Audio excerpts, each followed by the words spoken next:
in operating costs and flying crew in, but if you wanted to reduce the cost, then you wouldn't put it into racing. You'd just cruise around on, but I don't want to do that. The second race of the regatta sees the A fleet complete the final leg of the Around the Island race. A 29 nautical mile race that sees the fleet return to the south of the island and finish up outside Falmouth Harbour, and conditions are looking better today.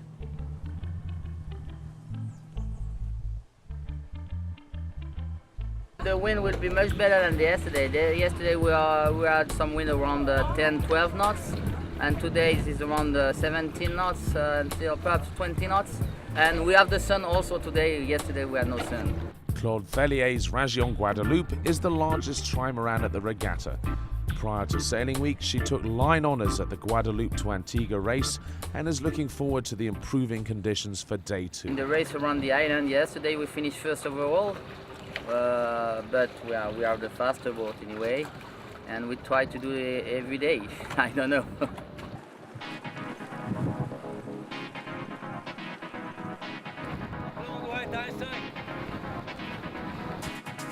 And it's a wonderful sight as Région Guadeloupe and the 50-foot Crête Wahoo with hulls flying cross the start line.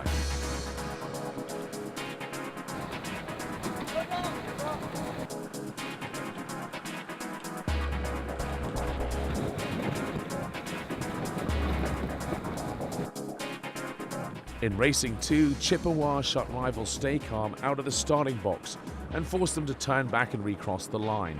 This left Peter Harrison's 115-foot ketch Sejana free to edge up through the fleet. But catastrophe arose at the first mark as Sejana and Frank Savage's Lolita collided, rendering Lolita unsaleable and forced out of the race. Sejana also suffered damage, but she was able to continue sailing and they reached the finish line first. However, victory would be short-lived as race control ultimately disqualified Sejana for the incident. The overall class leader is now Stuart Robinson's Swan 70 Stay Calm.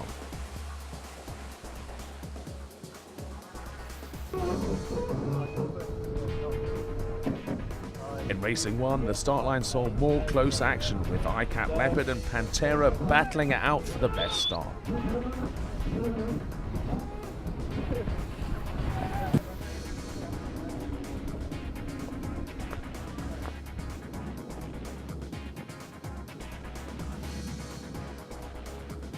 In the other divisions, B-Mobile Enzyme won Racing 4, Berenice won Performance Cruiser 1, and with 2 DNFs from yesterday's leading boats in the Racing 3 division, Storm came through to take the win and extend her lead.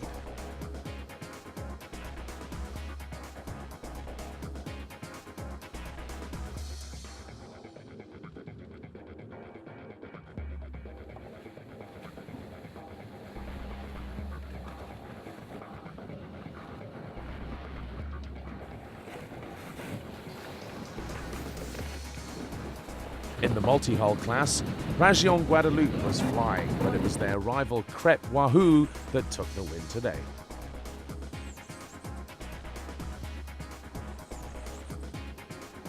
Mike Slade's magnificent 100-foot ICAP Leopard took line honours for the second consecutive day to capture the Yachting World Trophy awarded to the fastest monohull to circle Antigua on elapsed time.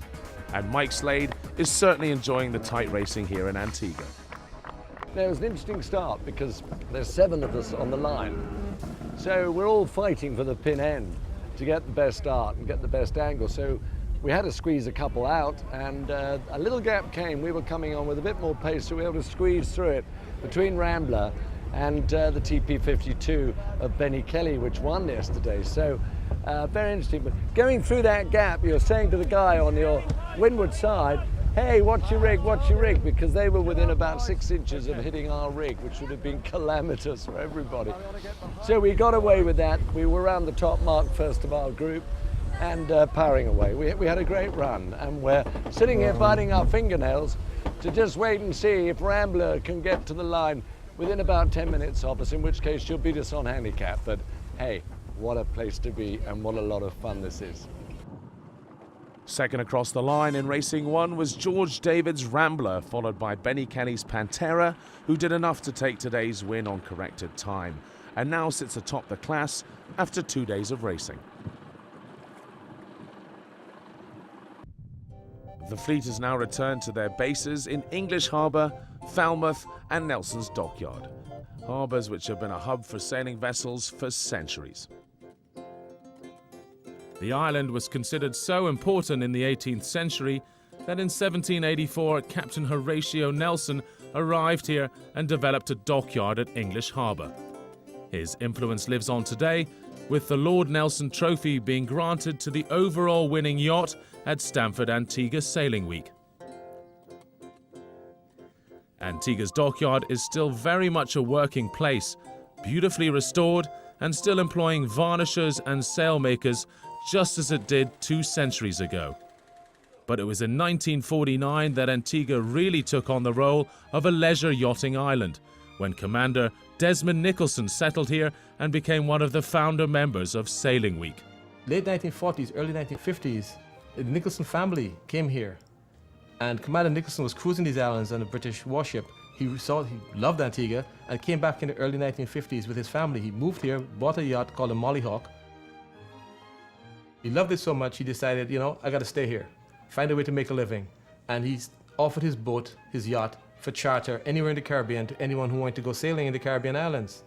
And he got a lot of response from the wealthy Americans living on the Middle Reef and from people like the Smithsonian who wanted to do sort of a travel exploration and everything from botany to looking at marine animals, scientific expeditions. And it became so popular that he had invited friends with other yachts to come and join him. And so by the mid-1950s, there were 8 or 9 yachts here chartering. And by the 1960s, there were a couple of dozen yachts chartering. And then, as I said, well, we need a base to operate from. So they started to restore. The restoration work began in the dockyard in a big way. And next thing you know now, we have a yacht chartering industry through the entire Caribbean. And it all forms right here again in English Harbour. We're still trapped in the age of sail because we still cater to ships coming here. It's still the best hurricane shelter in the Caribbean.